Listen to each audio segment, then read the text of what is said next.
Облыстық тәртіптік кеңестің кезекті отырысында 8 мәселе қаралса, оның жетеуі жемқорлық құқық бұзушылық пен мемлекеттік қызметкерлердің ар-намысын кодексінің бұзылуына қатысты болды. Кеңес мүшелері қаралған мәселелер бойынша шағымданушы мен айыпталушы тараптардың пікірін тыңдап, тиісті шешім шығарды. Толығырақ тілшіміз Самат Сапаралы жалғастырады.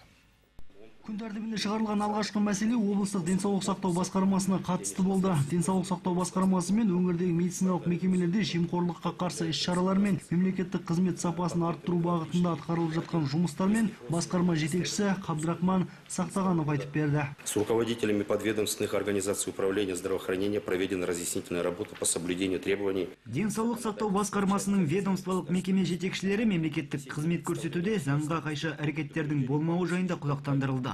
Әр маусым сайын медициналық мекемелерде жемқорлыққа қарсы бағытталған тексерулер жүргізіледі. Қазақстан Республикасы мемлекеттік қызмет жөніндегі заңына сәйкес денсаулық сақтау басқармасы халыққа 17 түрлі қызмет көрсетеді. Оның 6-ы енді бекітіледі. Одан соң Тимирязев агротехникалық колледжінің директоры Киікбай Нұрекеновке қатысты іс қаралды. Облыстық прокуратураның тексеру нәтижелері бойынша заңға қайшы әрекет еткен колледж басшысының ісі анықталып, тәртіптік кеңеске жіберілген. Установлено, что 29 августа между работодателем в лице Нұрекенова 2014 жылдың 29 тамызында Нұрекенов пен Сағатов арасында еңбек келісім шарты түзіліп, сол күні Сағатовты колледждің шаруашылық меңгерушісі ретінде жұмысқа қабылдау туралы бұйрық шығарылған. Кадр бөлімі қызметкерінің айтуынша, Сағатовтың орта арнаулы білімі болмағандықтан құжатта оның баласы сол оқу орнының алғашқы әскери дайындық сабағының мұғалімі Уәлиханның аты жазылған. Ал колледж басшысы менің басқа амалым болмады. Қыркүйек айы келіп, оқу жылы басталған соң мектепті жылу маусымына дайындайтын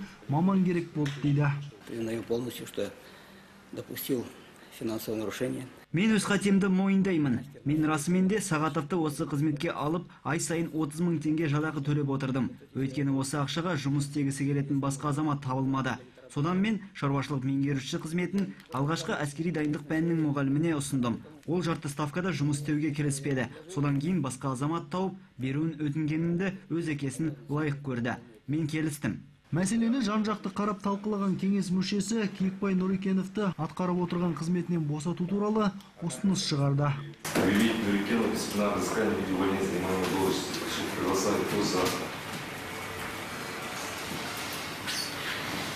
Бұл күні тәртіпті кеңесте заңға қайшы әрекет еткен тағы да бірнеше мемлекеттік қызметкерлердің істері қаралып, тиісті шешім шығарылды. Самат Сапаралы, Ерлан Қалиев, Ақпарат.